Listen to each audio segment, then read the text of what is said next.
अस्सलाम वालेकुम व्यूअर्स। आज मैं बनाने जा रही हूँ खड़े मसालों का गोश्त। इसकी ख़ास बात यह है कि इसमें कोई भी मसाला पीस कर नहीं डाला जाता और प्याज इसमें ज़्यादा जाती है।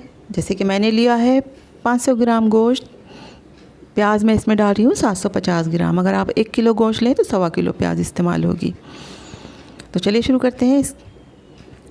मिर्चें इसमें जाएंगी 10 से 12, 4-5 लहसुन की कलियाँ, 1 इंच अदरक का टुकड़ा, इसे कूट लेना है। साबुत मसालों में है 1 चम्मच ज़ीरा, 1 चम्मच काली मिर्च, 2 बड़ी इलायची, 3-4 छोटी इलायची, 1 बादियान का फूल, जावित्री का 1 टुकड़ा, 2 छोटे टुकड़े दालचीनी के, 2 सूखी सुर्ख मिर्चें, तेज़पत्ता, कूटा हुआ धनिया, 4 टमाटर और दही आधी प्याली।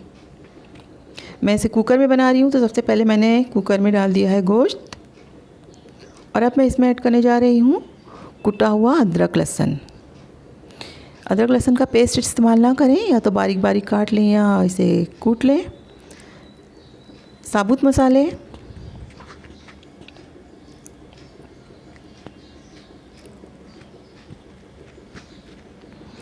कुटा हुआ साबुत धनिया,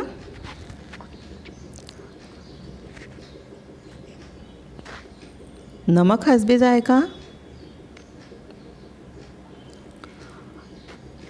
हरी मिर्चें, हम इसमें सुर्ख मिर्चें पिसी हुई इस्तेमाल नहीं करेंगे, तो मैंने 10 से 12 हरी मिर्चें ली हैं कटी हुई।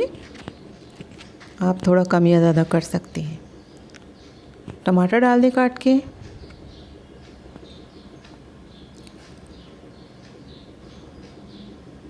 दही आधी प्याली,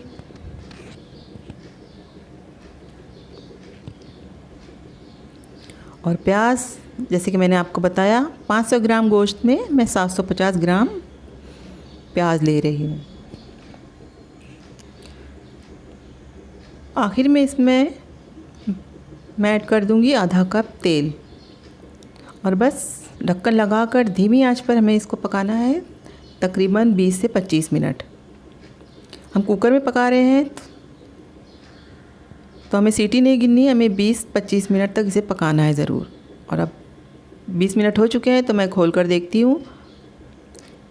ये देखिए गोश्त गल चुका है। अब प्याज टमाटर वगैरह हमारे अभी खड़े खड़े हैं तो हम इसे कड़छी से लगातार चलाते हुए भूनेंगे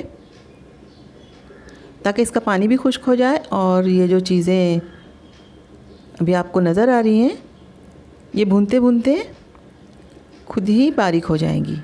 ये गल तो पहले ही चुकी हैं। अब इसे लगातार तकरीबन 5 मिनट तक भूनना है, या जब तक कि थोड़ा तेल ऊपर नज़र आने ना लगे। इसे इसी तरह से चलाते हुए भूनिए। और अब मैं इसमें ऐड करने जा रही हूँ आधा कप पानी। पानी डालने के बाद इसे बस 2-3 उबाला आने देना है और फिर ये तैयार है खाने के लिए। तो ये देखिए इसमें कोई कलर नहीं है क्योंकि हमने कोई भी मसाले यूज़ नहीं किए हैं पिसे हुए। आप चाहें तो थोड़ी सी हल्दी डाल सकते हैं अच्छे कलर के लिए, लेकिन ये इसी तरह से बनता है और खाने में बहुत ही अलग सा टेस्ट होता है। तो जब आप मसालेदार और कौरमे वगैरह खाकर तंग आ जाए तो ये डिश ज़रूर बनाइएगा।